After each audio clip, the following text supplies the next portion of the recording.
अस्सलाम वालेकुम, my name is Usman. तो आज हम पढ़ेंगे पॉइंटर एंड फंक्शंस इन सी। तो पॉइंटर और फंक्शंस सी में पढ़ने से पहले मैं आपको बता दूं पॉइंटर क्या होता है। Pointer is a variable that can store the address of another variable. ठीक है, ये इसकी डेफिनेशन है और उसको हम देखते हैं। इसको पॉइंटर एंड फंक्शन को शुरू करते हैं। Hash include stdio dot H लिखा, इंट मेन, और यहाँ पे हम कर देंगे रिटर्न 0। यहाँ पे मैं कर देता हूँ, यहाँ पे मैं करता हूँ एक स्वैप। ठीक है, वैल्यूज़ को करता हूँ स्वैप। स्वैप की एग्जांपल बहुत अच्छी है। ठीक है, तो यहाँ पे हम पास करेंगे इंट ए, और यहाँ पे हम इंट बी पास कर देते हैं, और यहाँ पे हम प्रिंट एफ, प्रिंट एफ, और यहाँ पे हम %, यहाँ पे नहीं, यहाँ पे हम अब करते हैं अपनी लॉजिक का इस्तेमाल। यहाँ पे हम इंट टेम्प का वेरिएबल ले लेते हैं। ठीक है, और उसको कर देते हैं ए के बराबर, और यहाँ पे a is equal to b के बराबर कर देंगे, और b is equal to temp कर देंगे। ठीक है, और यहाँ पे अब हम करेंगे कॉल इसको, फंक्शन को। ठीक है, स्वैप को कॉल करते हैं। यहाँ पे एक्स और वाई हमें पास करना पड़ेगा, क्योंकि देखें ये होते हैं हमारे फॉर्मल पैरामीटर और ये होते हैं एक्चुअल पैरामीटर। तो जब हम इस फंक्शन को कॉल करेंगे तो ये पैरामीटर की वैल्यू भी हमें यहाँ पे पास करनी पड़ेगी। इंट एक्स जो है इसको मैं डिक्लेयर करवा देता हूँ, इनिशियलाइज करवाता हूँ बल्कि, और यहाँ पे मैं इसको पेस्ट करता हूँ, और यहाँ पे इसको मैं वाई कर देता हूँ, और यहाँ पे मैं प्रिंट एफ करता हूँ, और यहाँ पे लिखता हूँ बिफोर स्वैप कर देता हूँ, और यहाँ पे बैकस्लैश टी का इस्तेमाल करता हूँ, और इसको यहाँ से मैं कॉपी कर लेता हूँ। ठीक है, कंट्रोल सी कॉपी किया, और कॉपी करने के बाद यहाँ पे कंट्रोल वी पेस्ट किया इसको, और यहाँ पे मैं कर देता हूँ एक्स, और यहाँ पे मैं कर देता हूँ वाई। ठीक है, और यहाँ पे मैं इसको अब कर देता हूँ ओके, ये हो गया एक्स और वाई हो गया। अब यहाँ पे हम अब इसको करते हैं एग्जीक्यूट। तो इसको जैसे ही एग्जीक्यूट करूँगा तो आप देखें जो वैल्यू थी वो 10 ही आ रही है। ठीक है, तो अभी मैं आपको बताता हूँ, इसको हम 20 कर देते हैं, और अब इसको एग्जीक्यूट करते हैं। अच्छा, आपने एक चीज़ नोट की होगी कि ये देखें वैल्यूज़ जो है हमारी बिफोर स्वैप 10 और 20 है, और आफ्टर स्वैप भी जो है वो 10 और 20 है। ठीक है, अगर मैं यहाँ पे x लिखूँ इज़ इक्वल टू एक्स कर दूँ, ठीक है जी, और यहाँ पे मैं अगर कर दूँ इज़ इक्वल टू y कर दूँ, और यहाँ नीचे भी आके मैं इज़ इक्वल टू y कर दूँ, और यहाँ पर मैं कर दूँ इज़ इक्वल टू x कर दूँ, तो आप अब फिर से देखें कि हमारी वैल्यू जो है x की वैल्यू बिफोर स्वैप 10 है, y की 20 है, और आफ्टर स्वैप जो है वो y की 20 और x की 10 है। तो वैल्यूज़ तो सेम है हमारी। ठीक है, इधर मैं कर देता हूँ आफ्टर। ठीक है, तो फिर से देखें ये 10 है, ये 20 है, और ये भी 10 है, और ये भी 20 है। ठीक है, लेकिन वैल्यूज़ हमारी स्वैप हो गई हैं, लेकिन वो एक्चुअल में जो है वो हमें रिज़ल्ट शो नहीं हो रहा। देखें, ये देखें, अब यहाँ पे जो है हमारा, क्योंकि प्रोग्राम को अब हम रीड करते हैं। देखें इंट मेन के अंदर आपको पता है जब भी हमारी एग्जीक्यूशन होती है प्रोग्राम की तो इंट मेन से रीडिंग हमारी शुरू होती है। यहाँ पे क्या है कि एक जो है हमारा बॉक्स बना है मेमोरी के अंदर, और उसके अंदर क्या पड़ा है 10।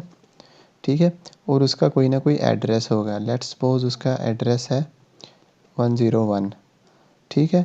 और यहाँ पे हम कर देते हैं एक बॉक्स बना, ठीक है जी। और उसके अंदर क्या पड़ा है, 20 पड़ा है, और उसका एड्रेस कर देते हैं 102, ठीक है। सपोज़ कर रहा हूँ मैं। अब देखें उसके बाद क्या होगा कि प्रिंट एफ होगा, बिफोर स्वैप क्या था, एक्स की वैल्यू यहाँ पे प्रिंट हो जाएगी 10, और दूसरी वैल्यू क्या है हमारे पास 20 प्रिंट होगी, ठीक है। अब देखें, अब वो जब नीचे आएगा ना तो वो यहाँ पे देखेगा कि यहाँ पे ये फंक्शन कॉल हो रहा है, ठीक है। तो अब हमारा कंट्रोल कहाँ पे मूव करेगा, हमारा कंट्रोल मूव करेगा ऊपर, और ऊपर वो देखेगा, यहाँ पे चेक करेगा, ठीक है जी, 2 पैरामीटर पास किए हुए हैं, ठीक है। ये होते हैं आपके फॉर्मल पैरामीटर,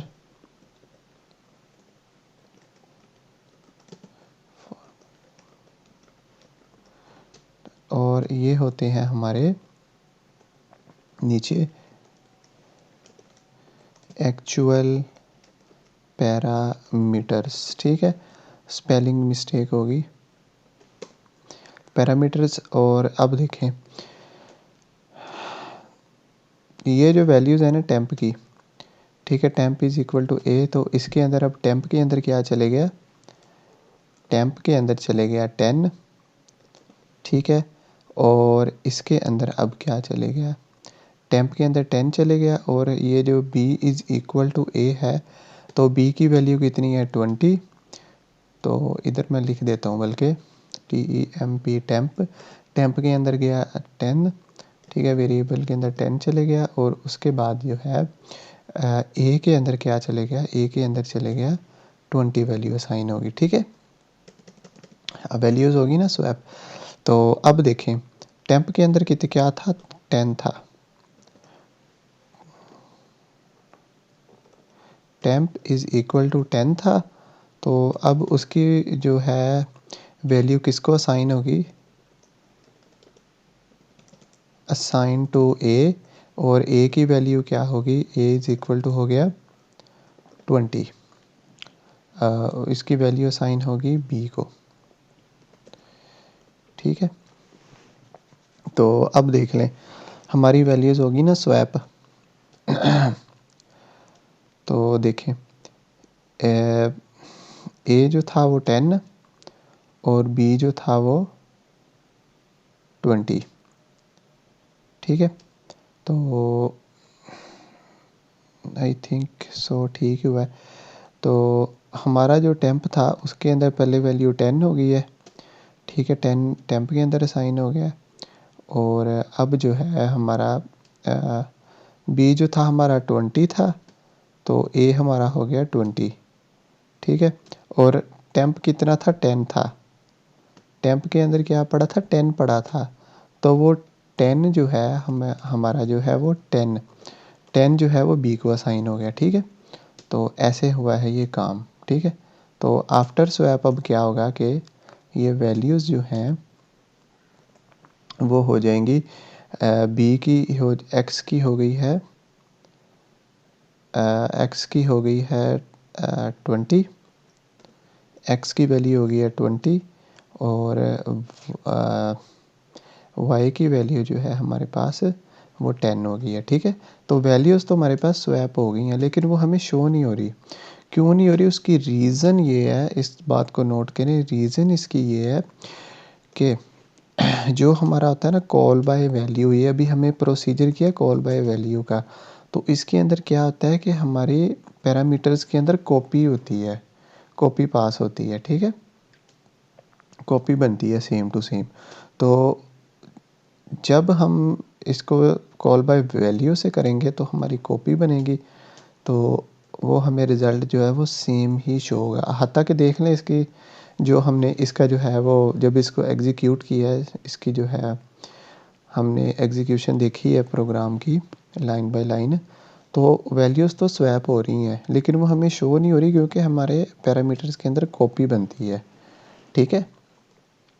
लेकिन अगर हम चाहते हैं कि हमारा जो है एक्चुअल वैल्यू जो है हमारी चेंज हुई है वो हमें शो हो, तो उसके लिए हम यूज़ करते हैं कॉल बाय रेफरेंस का, ठीक है। अब देखें, अब हमारी जो एक्चुअल वैल्यू है उसके अंदर हम चेंज को शो करने वाले हैं। तो बस ठीक है, आप इसको पॉइंटर बनाएं और पॉइंटर बनाने के बाद इसको क्या करें, आप यहाँ पर इसको डी रेफरेंस कर दें, ऑपरेटर के साथ यूज़ करें और इस रिज़ल्ट को शो करवा दें। तो अब देखें, x की वैल्यू बिफोर स्वैप x की वैल्यू थी 10 और y की वैल्यू थी 20, लेकिन आफ्टर स्वैप क्या हुआ, x की वैल्यू होगी 20, ये देखें इधर 10 है, इधर 20 हो गई है, और y की वैल्यू 20 थी, इधर होगी 10। तो जैसे मैंने आपको एग्जीक्यूशन बताई है बिल्कुल काम वैसे ही हुआ है, लेकिन वो शो इसलिए नहीं हुआ कि हमने उसको जो है वो डी रेफरेंस नहीं किया। ठीक है, तो इस वीडियो को बनाने का मकसद ये है कि अगर आप चाहते हैं कि आपकी एक्चुअल पैरामीटर में भी चेंज हो, एक्चुअल वैल्यूज़ भी आपकी चेंज हुई शो हो, तो आप उसको वहाँ पे आप पॉइंटर का इस्तेमाल करते हैं, ठीक है, और उसको डी रेफरेंस करते हैं। तो ये था आज का लेक्चर, आई होप सो कि आपको समझ आई होगी। तो मिलते हैं अगले लेक्चर में, तब तक के लिए